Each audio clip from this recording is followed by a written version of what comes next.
Stanford, Cal, SMU, me as a junior in high school. Really, really desperate. This is Locked On Big 12.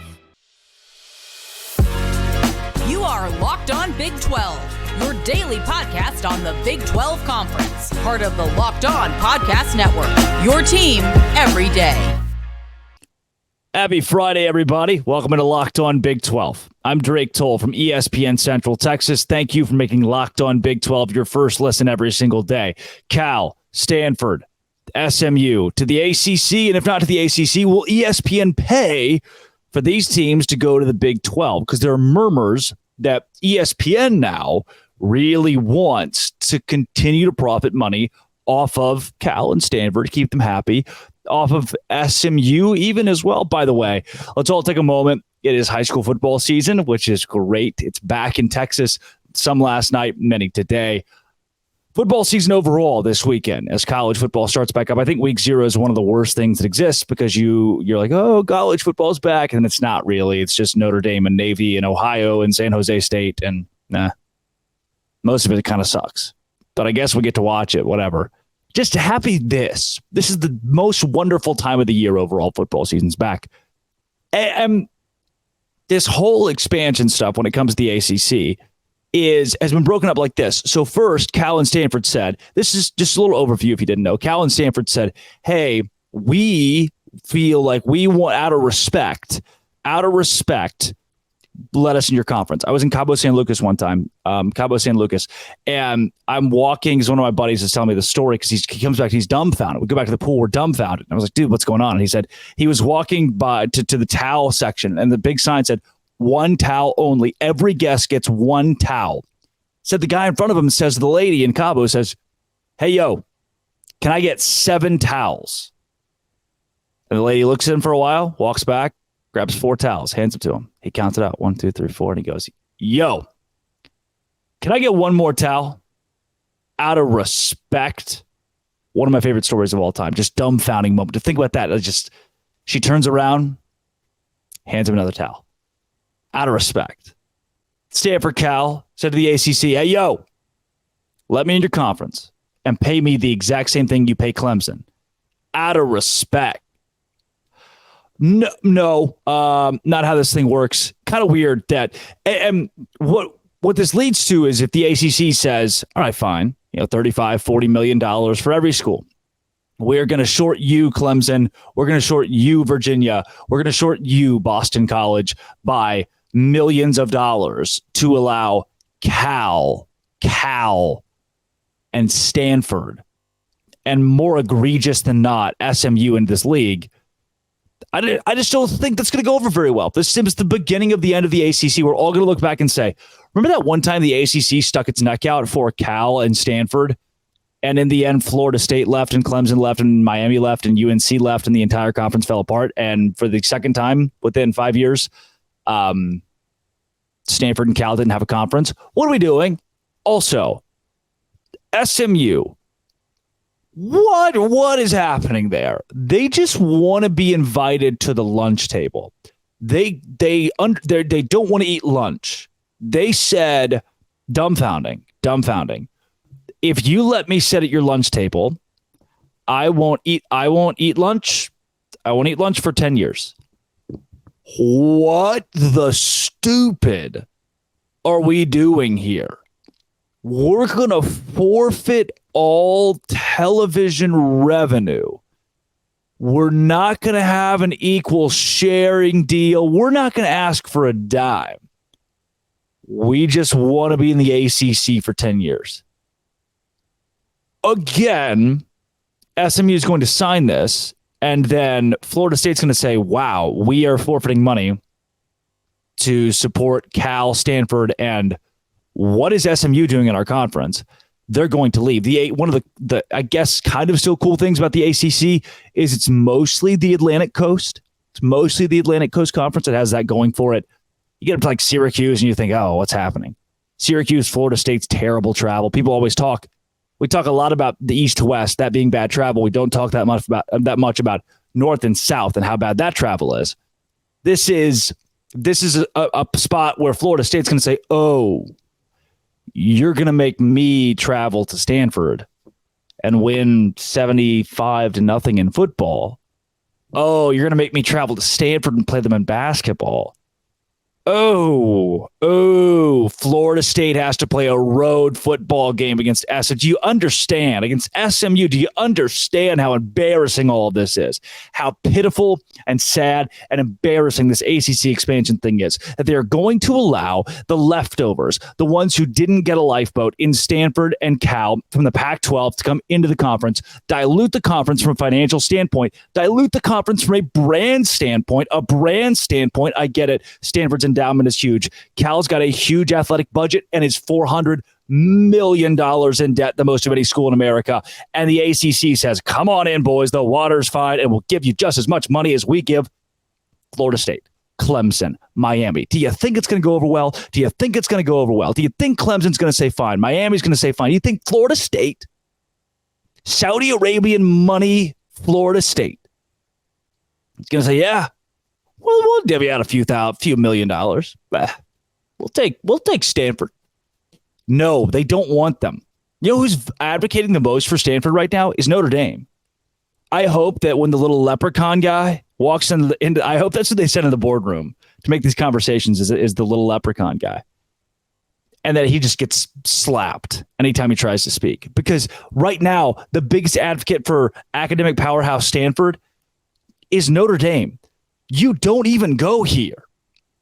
You don't even belong in the ACC. Some years you're in the Big Ten. You can't decide. Your football team is independent. You play half your games against Pac-12, a third against Pac-12, a third against Big Ten, and a third against the East Coast, and sometimes BYU. I don't think it's making sense in my brain how any of this would be a smart business move. And I hope what you're connecting here is, wasn't there a conference one time that made some pretty stupid business decisions and that didn't work out for them? Yes, they no longer exist, but that would be the Pac-12, for what was formerly known as the Pac-12. Funny, I had Michelle Leonard, which is Baylor's soccer coach, was on a radio show that I host this week, and she said, "Yeah, so it's crazy how the Power Four is." I couldn't. She stopped herself, corrected herself to Power Four. That was awesome. Nuts, man. The ACC is going to stick its neck out and get burnt because it's going to say, oh, yeah, come on, Stanford, come on, Cal. We'll cut everybody else by millions of dollars. Maybe ESPN pitches in some more money. That would be the hope here, is that ESPN pitches in more money. And there have been conversations that if Cal and Stanford cannot make an agreement with the ACC, that ESPN would help try to foot the bill to put them in the Big 12. That happens, I will, on this show, on Locked On Baylor, I will go live. I'll do a live stream. We'll talk about it a little bit, and then I will take my hands, claw out my left hamstring, and eat it raw. I'll eat my hamstring on a live stream if Cal and Stanford go to the Big 12. It's not going to happen. We could talk about the hypothetical of it, but this is all insane madness. You know what's not insane madness? The GameTime app. You know what is insane madness? Trying to get into a game. Also insane madness that Utah's Kyle Whittingham said some idiotic things. He said some idiotic things on Locked On Big 12, part of the Locked On Podcast Network, your team every day. What if I told you about the GameTime app? I sometimes will get really nervous and upset when trying to buy tickets to things because I'm a last minute guy. It's like, oh, there's a concert tomorrow. There's a game tomorrow. I'm gonna go do that thing. And then the tickets aren't left, or they're stupid expensive. Well, what GameTime does is the closer you get to game time, it says, hey, let's take a couple $100 off. Nobody else is going to buy this ticket. We'll give you a hell of a deal for it. Flash deals, last minute tickets, easy to find and buy tickets for every kind of event in your area. You get an image of the seat as well, which is one of my favorite parts is, I don't want a pole blocking my view. Lowest prices guaranteed, event cancellation protection, job loss protection, all that jazz. It is your place for last minute ticket deals. And it's the fastest growing ticket site in the country for a reason. Just buy a ticket in a matter of seconds. 2 taps, boom, you're set. You're good. They're sent directly to your phone as well. Download the GameTime app, create an account, use code LOCKEDONCollege for $20 off your first purchase. All right. GameTime app, create an account, use code LOCKEDONCollege. You get $20 off your first purchase. Terms apply. Again, create an account, redeem the code LOCKEDONCollege for $20 off. Download the GameTime app. Last minute tickets, lowest prices, guaranteed. Kyle Whittingham, the Utah football coach, said some stupid things. I don't know if that's shocking to some of you. This is wild to me. He was asked by Spencer Checketts about the Holy War. And Whittingham said, well, first of all, you said the word permanently, like the Holy War is going to be permanent. And all I can say is that far from that. I think 2 to 3, maybe 5 years at the outside, everything is going to change again. So this may just be like a quick couple of years, the game returning, and then everything is blown up again and people go their separate ways. Whoa.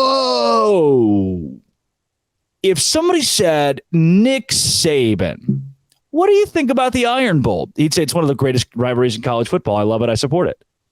Hey, Jim Harbaugh, what do you think about the game? Michigan, Ohio State. Oh, I love it. It's great. It's great for college football. It's one of the premier weekends that exists. Kyle Whittingham, what do you think about the best rivalry in the Big 12 and playing BYU in the Holy War? I hate it. It's terrible. And it's the worst. I hope it never happens again. Maybe it won't. And here's what I've deduced. You've got to be scared at some point. And I know there are going to be Utah fans who I have gotten your good graces, hopefully, but let's think about what your head coach just said. He just said that of the rivalry game that is the marquee one in the Big 12, that it might not still exist in 5 years. Instead of saying a normal guy thing like, oh, I love the Holy War, it's a great rivalry for both teams. Instead, he said, yeah, well, we might not even play that in a couple of years. Might not even be a thing. Instead of a normal answer, a thing that a human being would say, he deflected the single most important game on Utah's football schedule most year. He deflected the thing that people in the state of Utah argue the most about. It wasn't, it's a hell of a rivalry. It was, yeah, we might not ever do that again. Why do Utah fans, not even just the fans, the head literal coach, if you're a Utah fan listening, you can't deny this. Your head coach said it. Why do these Utah people keep denying the Holy War? Again, at some point, there's nothing other than the fact of this team is scared. There's a fear factor to this. Keen example. It's not a direct. This is kind of apples and oranges, but bear with me here.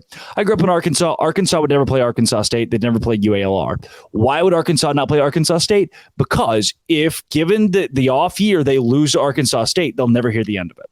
Now I know Utah and BYU are much more even brands, but at this point, Utah is saying, hey, I know we've dominated this series. I know we've won way more games in this series. I don't really know if we want to play that anymore. I don't really know if we want to have this historic, awesome rivalry. Can you just be a normal guy for 2 seconds? Can you just say a normal thing? Why do you have to go take this rivalry and say, we don't need it. We don't want it. You make a ton of money off of it. It drums up more recognition than any other rivalry in the Big 12. Those seem like really objectively good things, right? Then what would be the downside? So tell me Utah fans that are like, oh, I hate this guy. Turning your dial and throwing things. Tell me what would be the cause for Kyle Whittingham to say this? What would be the cause for the head coach of Utah to say, oh, this rivalry might not exist in a couple of years? So why would I even comment on the repeat Holy War if it's not going to be a thing? It's the stupidest thing in the world, man. Just say it's a great rivalry. Why does Utah try to escape playing BYU so much?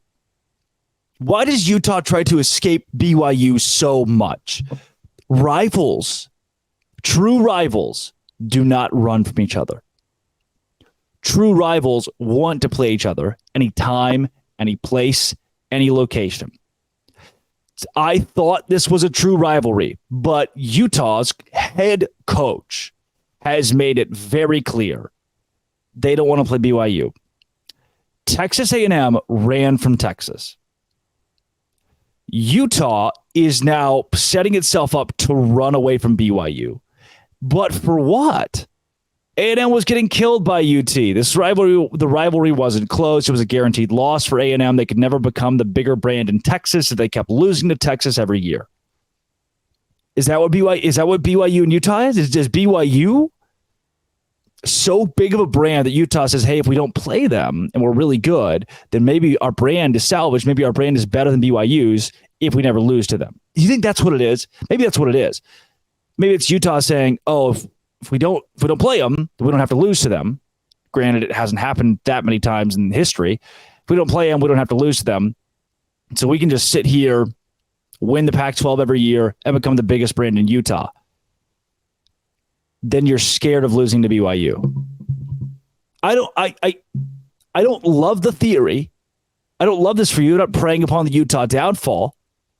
But who says something like this? I want to know what a different reason would be. What would the other reason for him saying that be? That other than him being in some way scared of playing BYU. BYU fans aren't nasty. They're not nasty liars. They tired of the trash talk the BYU players bring?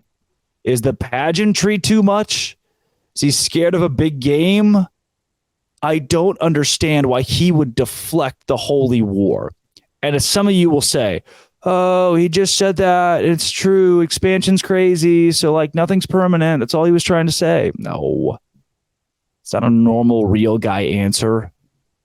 A normal real guy answer is not to stop that guy and say, hey, whoa, wrong. Might never play this rivalry again. Please. No. That's how this thing goes.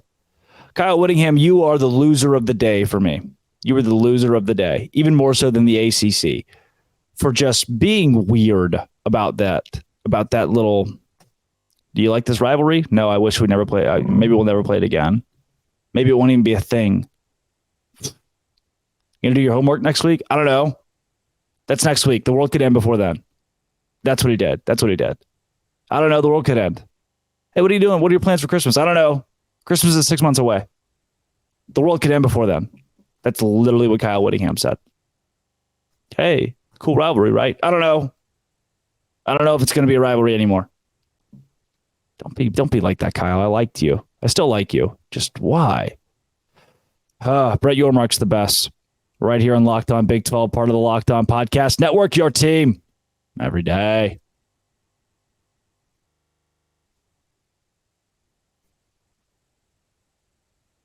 Oh, no. Texas fans are upset. Oh, my condolences, you guys.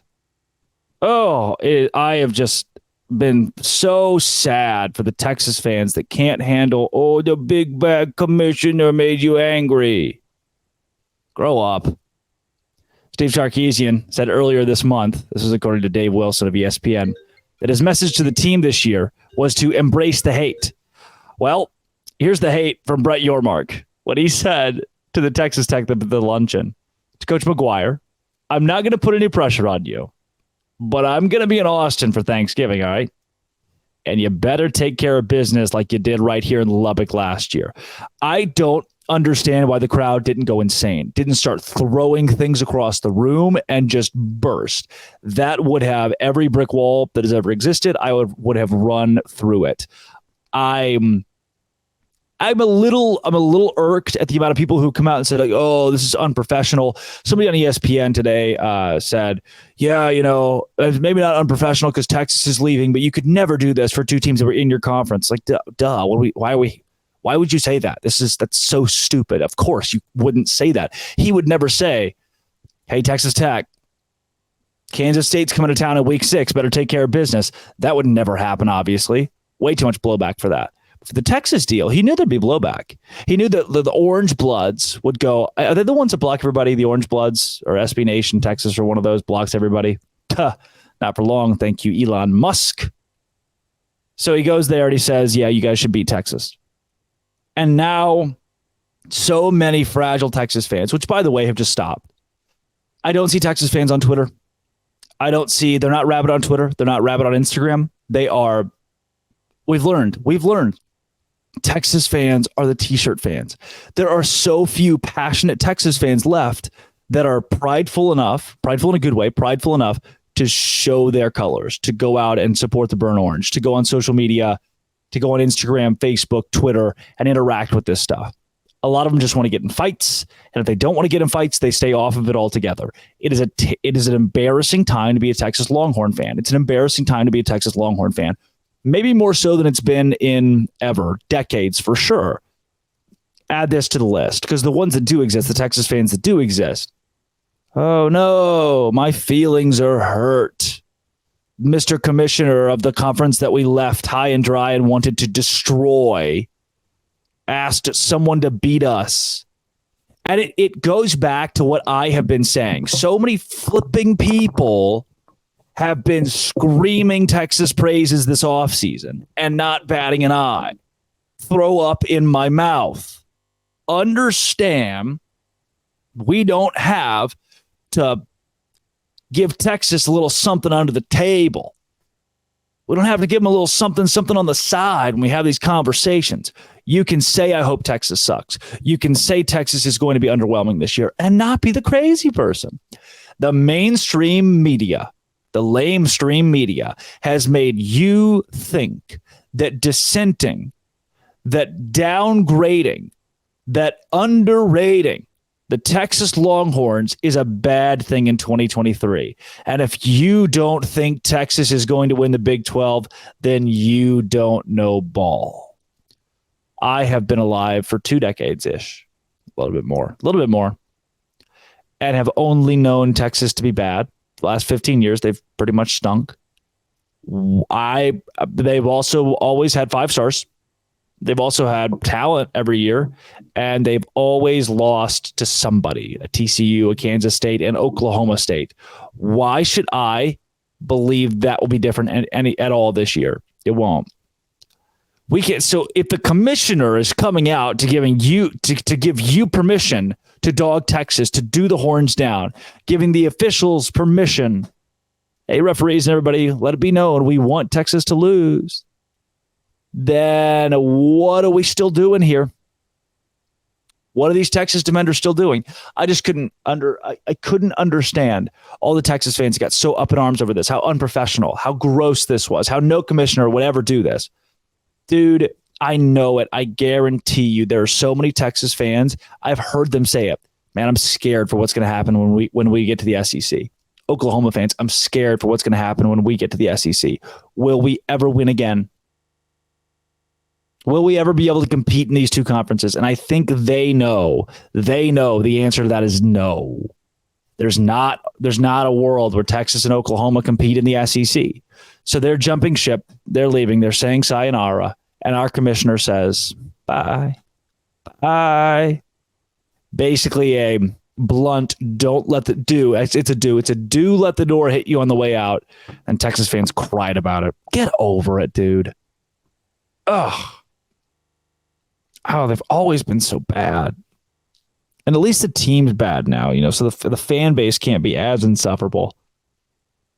They're terrible when Texas is good. Remember the we're back thing? That head coach got fired. Ugh. They're just not good. I've got a headache now. Texas Longhorn fans, Locked on SEC is a great show. Big 12 fans, I rate 8. The new 8, the grateful 8. Thank you for making Locked On Big 12 your first listen every single day. It's high school football season. I'm gonna do some high school football games tonight and every other night the rest of my life. Play by play, China Spring. I love you all. I want you to know that I love all of you. I consider each to be not my children. I'm too young for that. I consider each of you to be my parents. You're all my parents. Keep me in line. Again, thanks for making Locked On Big 12 your first listen every single day. Come back tomorrow.